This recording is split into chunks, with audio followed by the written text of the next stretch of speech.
Hello my dear friends, welcome in our channel doctor Guruji Harshad.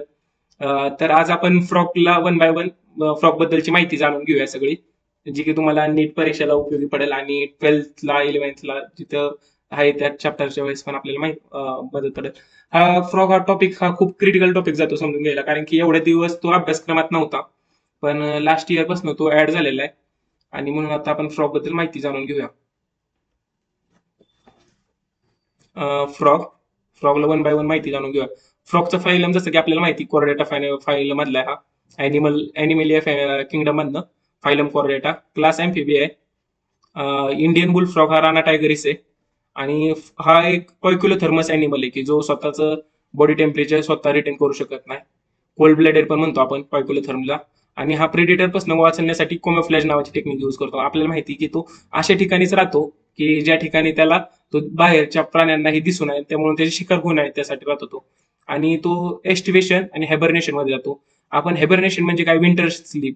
की winter sleep म्हणजे आपल्याला माहिती की जे पोलार बिअर्स असतात जे की हेबर्नेशन मध्ये जातात, की म्हणजे ज्यावेळेस त्यांना असं अनफेवरेबल कंडिशन येते, मग ते सर्व्हाइव्ह करण्यासाठी हेबर्नेशन मध्ये जातात पोलार बिअर्स. तसंच हे ज्यावेळेस विंटर कंडिशन असणार त्यावेळेस हायबर्नेशन मध्ये जाणार. आणि एस्टिवेशनला कधी जाणार, ज्यावेळेस समर असणार आहे, ज्यावेळेस त्याला पाण्याची कमतरता निर्माण होणार आहे, त्यावेळेस तो एस्टिवेशन मध्ये जाणार आहे. आता मॉर्फोलॉजी पाहूया.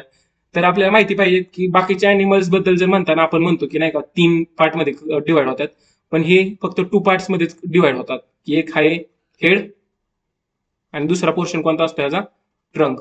हा क्वेश्चन सारखा विचारला जातो आणि ह्या गोष्टीवर लक्ष फोकस केला पाहिजे आपण.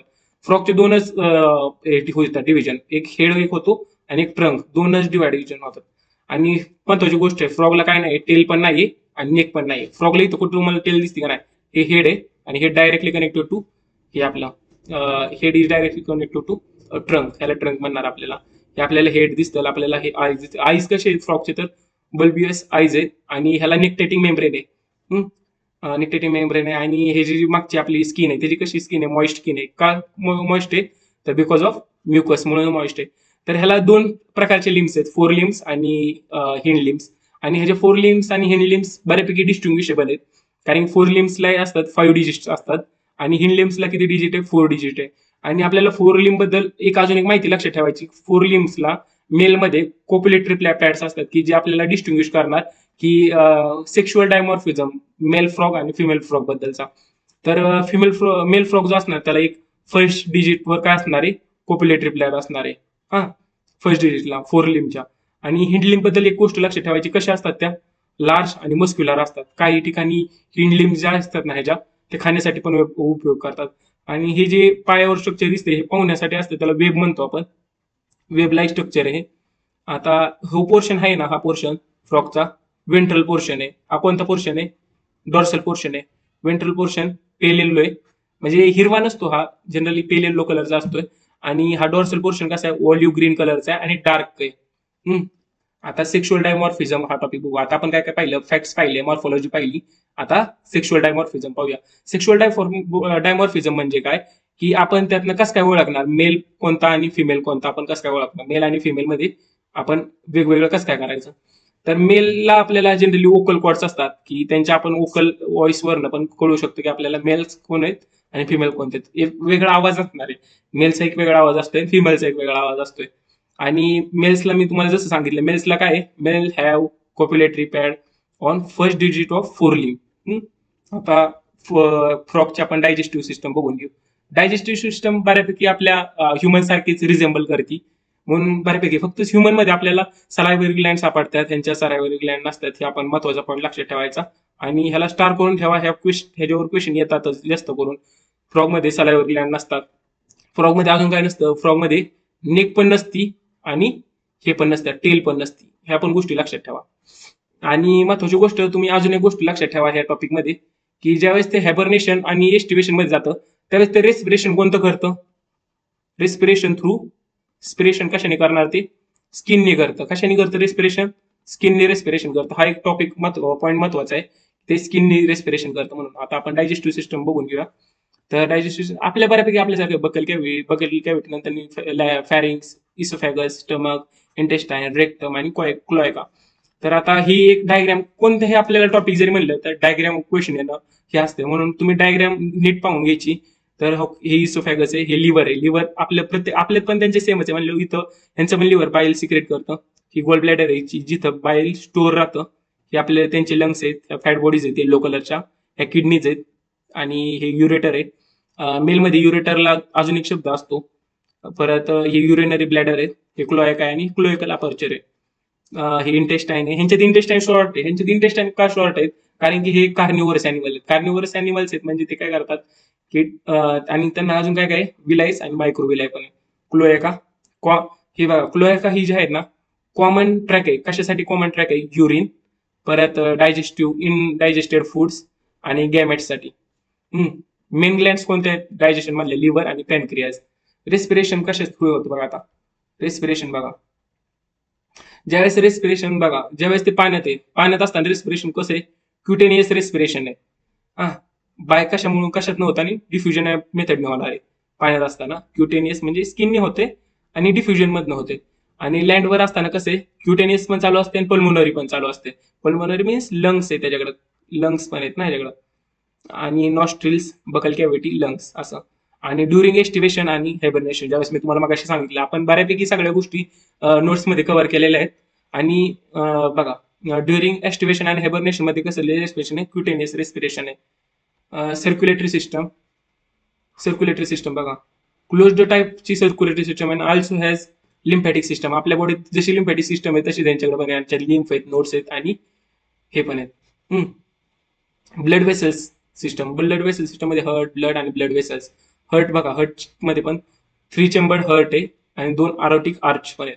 3 चेंबर्ड हर्ट मध्ये एक, आता सर्वात टॉपिक अवघड कोणता जातो मुलांना? मी पण ज्यावेळेस नीटचं प्रिपरेशन करायचं त्यावेळेस मला पण जरासं किचकट वाटायचं की फ्रॉकचं हर्ट म्हणले की जराशे अवघडच वाटायचं. म्हणून आता तुम्ही ह्या टॉपिकवर जरा नीट लक्ष द्या, तुम्हाला नक्कीच कळून जाईल की ज्यावेळेस मी सांगेल त्यावेळेस. राईट ॲट्रियम, लेफ्ट ॲट्रियम आणि वेंट्रिकल्स. आता एक बघा, पहिल्यांदा राईट ॲट्रियम म्हणजे हे जे लंग कसं असणार आहे? असं असते, हे असं असते. 2 ॲट्रियम आहे त्याला आणि एक वेंट्रिकल याला असे. तर राईट ॲट्रियम कशाने जोडले? Join by the triangular structure non as sinus वेनस. म्हणजे जे राईट ॲट्रियम आहे, आता ह्याला जर आपण राईट ॲट्रियम म्हणलं, ह्याला लेफ्ट ॲट्रियम म्हणलं, तर राईट ॲट्रियमला काय जोडलंय? ट्रायंग्युलर स्ट्रक्चर काढून ठेवायचे. राईट ॲट्रियमला काय जोडले? Triangular structure. आणि ह्याला काय म्हणले? सायनस वेनस म्हणलेले. हा, आणि ॲट्रियम हे एक दुसरं आहे ते लेफ्ट ॲट्रियम. आणि वेंट्रिकलला काय जोडलेलं आहे? Opens in conus arteriosus. आणि हे कोणत्या साईडला आहे? ही वेंट्रिकल जे आहेत ना, ते वेंट्रिकलच्या पण पुढच्या साईडला आहे. पुढच्या साईडला हो का, वेंट्रल साईडला आहे. हे एक लक्षात ठेवायचं. ह्या जे म्हणतात की ह्याच्या पण क्वेश्चन असतो की वेंट्रल साईडला आणि कॉनस आर्टेरिओसस. ओपन म्हणजे वेंट्रिकल्स कशात ओपन होणार आहेत? कॉनस आर्टेरिओसस मध्ये ओपन होणार आहेत. आणि ते कशा साईडला? वेंट्रल साईडला आहे. रिसिव्ह आणि राईट ॲट्रियम म्हणजे जे सायनस आहेत ना आपलं ट्रायंग्युलर कलर सायनस वेनस, हे रिसिव्ह ब्लड कोणापासून करतात? मेजर वेन्स मधनं ते ब्लड रिसिव्ह करतात. आता ब्लड कशापासून बनलेले? प्लाझ्मा. आणि सेल्स कोणकोणते आहेत? RBC, WBC, platelet. आपल्यासारखं सेम, फक्त आरबीसी ह्यांच्या कशा आहेत? न्यूक्लिएटेड आहेत. आपले न्यूक्लिएटेड असतात, आपल्या ह्याच्यात न्यूक्लियस नसतो, पण ह्यांच्या आरबीसी मध्ये न्यूक्लियस आहे. आणि ह्यांना पण हिमोग्लोबिन आहे. लिम्फ काय असते? Blood minus few proteins and RBCs. म्हणजे असं नाही की लिम्स मध्ये पण प्रोटीन्स असतात. लक्षात ठेवा, प्रोटीन्स आहेत, लिम्फ मध्ये पण प्रोटीन असतात, पण काही प्रोटीन नसतात लिम्स मध्ये, लिम्फ मध्ये. आता 2 प्रकारच्या पोर्टल सिस्टम आहेत त्याच्यात. एक हिपॅटिक पोर्टल सिस्टम येते आणि एक रिनल पोर्टल सिस्टम येते. रिनल म्हणजे किडनीच्या द्वाराचे असते, लोअर बॉडीचे पार्ट जे की किडनीला रक्त पोहोचवतात त्याला आपण म्हणतो रिनल पोर्टल सिस्टम. आणि एक इंटरनल सिस्टम असते की इंटेस्टाईन आणि लिव्हरच्या मध्ये, त्याला कोणती म्हणतो आपण? हिपॅटिक पोर्टल सिस्टम म्हणतो. सेम आपल्यासारखंच आहे बऱ्यापैकी. आता एक्सक्रिटरी सिस्टम कोणकोणते आहेत बघा. एक्सक्रिटरी सिस्टम मध्ये काय काय? 2 किडनी आहेत, 2 युरेटर्स आहेत, एक क्लोएका आहे, एक युरिनरी ब्लॅडर आहे. युरिनरी ब्लॅडर कसं आहे? तर थिन वॉल्ड आहे. ह्यात आपल्याला कधी सेंटेन्स देऊन फसू शकतात की थिक वॉल्ड करू शकतात. थिन वॉल्ड आणि वेंट्रल टू द रेक्टम. म्हणजे आपल्या बॉडीत पण कसं असतं? आपलं युरिनरी ब्लॅडर पुढे असते, रेक्टम माग असते, त्याचप्रमाणे ह्यांच्यात पण आहे. ही टॉपिक आपल्याला किचकट पोरं काय करतात? पाठ करायला जातात की urinary bladder are thin walled आणि वेंट्रल टू द रेक्टम. ही पाठ करण्याची गोष्ट. आपल्या बॉडीत कसं आहे? तसंच आहे की रेक्टमच्या वेंट्रलला म्हणजे पुढच्या साईडला. आणि 2 युरेटर्स आहेत. आणि ह्याच युरेटरला मेलमध्ये म्हणताना काय म्हणतात? युरोनोजेनायटल ट्रॅक म्हणतात. मेलसाठी काय म्हणणार ह्याला? युरिनोजेनायटल ट्रॅक्स पण म्हणतात. आणि किडन्या कशा आहेत त्यांच्या कॉम्पॅक्ट आहेत, डार्क रेड आहेत आणि बीन शेप किडन्या, आपल्या पण बीन शेप किडन्या असतात. हा आणि आता बघा, आणि कसले अॅनिमल्स आहेत, युरिकोटेलिक अॅनिमल्स आहेत. आता ह्याचं कंट्रोल अँड कोऑर्डिनेशन सिस्टम बघून घेऊया आपण. कंट्रोल अँड कोऑर्डिनेशन सिस्टम, तर आपले जेवढ्या ग्लँड्स आहेत ना आपल्याला, इंडोक्राइन ग्लँड, तेवढ्या सगळ्या ह्यांच्यात पण आहेत. परत आपल्यात कसे central nervous system CNS, PNS, ANS मध्ये डिव्हिजन होते, तसे ह्यांच्यात पण sympathetic, parasympathetic, ANS divided into sympathetic and parasympathetic. Central nervous system spinal cord आणि ब्रेन मध्ये डिवाइड होते. आणि आपल्यात महत्वाची गोष्ट 12 पेअर्स ऑफ क्रॅनियल नर्व्स असतात. ह्यांच्याकडे किती आहेत, 10च आहेत. ही एक 100% महत्वाचा पॉईंट असणार आहे. हा पॉईंट लक्षात ठेवायचा आपल्याला, की ह्यांच्यात 10 क्रेनियल नर्व्स आहेत. क्रेनियल नर्व्स आहेत, हे पॉईंट लक्षात ठेवायचा. हा, आता ह्यांच्या क्रेनियम मध्ये म्हणजे ब्रेन मध्ये काय काय बघा, फोर ब्रेन आहे, मिड ब्रेन आहे, हिंड ब्रेन आहे. हा टॉपिकवर 100% क्वेश्चन विचारला जातो. फ्रॉग म्हणलं की ह्या टॉपिकला निग्लेक्ट कधीच करायचा नाही. ह्या टॉपिक लक्षातच ठेवायचं की फोर ब्रेन मध्ये बघा काय, फोर ब्रेन मध्ये येतो ओल्फॅक्टरी लोब, ओल्फॅक्टरी लोब आहे, पेअर्ड सेरेब्रल हेमिस्फेअर्स अँड अनपेअर्ड डायन्सेफोलॉन. परत एकदा लक्षात ठेवा, पेअर कोणकोणते, ओल्फॅक्टरी लोब आहे, पेअर सेरेब्रल हेमिस्फेअर आहे, आणि अनपेअर्ड आहे डायन्सेफोलॉन. कसं आहे, अनपेअर्ड डायन्सेफोलॉन आहे. आणि मिड ब्रेन मध्ये काय येतात, ऑप्टिक लोब कुठे येते, तर मिड ब्रेन मध्ये येतोय. 100% विचारला जाणार क्वेश्चन आहे हा. परत हिंड ब्रेन मध्ये बघा, हिंड ब्रेन मध्ये काय आहे, तर सेरेबेलम आहे आणि मेडुला ऑब्लोंगेटा आहे. आणि हे सेरेबेलम आणि मेडुला ऑब्लोंगेटा स्पायनल कॉर्डला कशाद्वारे कनेक्टेड आहे, तर फोरामेन मॅग्नम द्वारा कनेक्टेड आहे. कोणतं कशाद्वारे कनेक्टेड आहे, फोरामेन मॅग्नम द्वारा कनेक्टेड आहे. हा एक महत्वाचा पॉईंट आहे. परत हिंड ब्रेन मध्ये ऑप्टिक लोब्स असतात, हे एक महत्वाची गोष्ट आहे. आणि फोर ब्रेन मध्ये काय काय, तर ओल्फॅक्टरी लोब्स, सेरेब्रल हेमिस्फेअर्स आणि अनपेअर्ड डायन्सेफोलॉन. ही एक महत्वाची गोष्ट आहे, लक्षात ठेवा तुम्ही. आता सेन्सरी ऑर्गन्स बघू आपण. सेन्सरी ऑर्गन्स आपल्याकडे त्यांच्याकडे 5 प्रकारचे सेन्सरी ऑर्गन आहेत. त्यातले जे पहिले 3 आहेत ना, पहिले 3 जे आहेत ना, ते सेल्युलर ऍग्रिगेटेड म्हणजे एवढे डेव्हलप नाहीत. शेवटचे 2 आहेत ना, आईज आणि हे आपलं इंटरनल इयर्स. इंटरनल इयर्स म्हणजे काय असतं आपल्याला, त्याला म्हणतो आपण टिम्पॅनम म्हणतो, म्हणजे इंटरनल इयर येतो.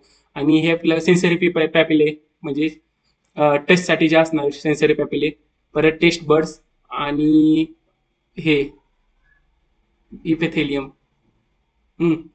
तर हे काय सेल्युलर ऍग्रिगेट्स आहेत.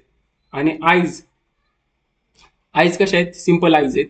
इयर कसे आहेत, ओनली इंटरनल इयर्स कॉल्ड टिम्पॅनम.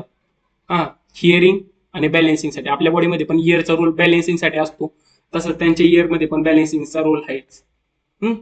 आता male reproductive system. Male reproductive system मध्ये एक लक्षात ठेवा महत्वाची गोष्ट काय काय. आता मेल रिप्रोडक्टिव्ह सिस्टम मध्ये वासा इफ्रेन्शिया, किती वासा इफ्रेन्शिया आहेत, 10 to 12 वासा इफ्रेन्शिया आहेत. आता स्पर्मचा पाथ बघा कसा आहे, टेस्टिस मधनं वासा इफ्रेन्शिया मधनं किडनी मधनं बिडर्स कॅनल. लक्षात ठेवा, ही पाठ झाला पाहिजे आपल्याला. टेस्टिस मधनं वासा इफ्रेन्शिया मधनं परत किडनीत जातं, किडनीतच बिडर्स कॅनल आहे. हा, किडनीत काय बिडर कॅनल, हो का इथे दिसते का, आपण बिडर कॅनल पण ड्रॉ केलेली आहे, बिडर कॅनल आहे. पर बिडर कॅनल मधनच युरिनोजेनायटल ट्रॅक. युरिनोजेनायटल ट्रॅक म्हणजे काय, आपलं युरेटर. युरेटरला युरिनोजेनायटल ट्रॅक म्हणलेले. आणि मग क्लोएका. ही बघा, ह्यांचं जी म्हणजे मेल मध्ये आहेत ना, फंक्शनल आणि स्ट्रक्चरल रोल आहे किडनीचा मेल रिप्रोडक्टिव्ह सिस्टम सोबत, हो का. स्ट्रक्चरल आणि फंक्शनल अटॅचमेंट आहे किडनीची पण. आणि ह्या फॅट बॉडीज आपलं urinary bladder, rectum, cloacal aperture. आता फिमेल रिप्रोडक्टिव्ह सिस्टम बघू. ऍज सच फिमेल रिप्रोडक्टिव्ह मध्ये किडनीचा रोल नसतो, पण स्ट्रक्चरली अटॅचमेंट आहे, पण फंक्शनली अटॅचमेंट नाही. मग ही पण इग्नोर करायची गोष्ट नाही की ओव्हरीज स्ट्रक्चरली का होईना पण अटॅच आहे तिथं. ओव्हिसॅक आहे ही, काय तर ओव्हिसॅक आहे ही. ओव्हरीज, ओव्हिडक, ओव्हिसॅक आणि क्लोएका. ही एक नाव पाठ करून ठेवायची, ओव्हिडक, ओव्हरीज, ओव्हा, परत क्लोएकल अपर्चर, युरिनरी ब्लॅडर. आणि किती 2,500 ते 3,000 ओव्हा रिलीज होतात ऍट अ टाइम. किती रिलीज होतात, 2,500 ते 3,000. आणि डेव्हलपमेंट कशी, इनडायरेक्ट डेव्हलपमेंट आहे, लार्वा स्टेज असते पाण्यात. आणि एक्सटर्नल फर्टिलायझेशन होतं. कसं फर्टिलायझेशन होतं, तर एक्सटर्नल फर्टिलायझेशन होतं.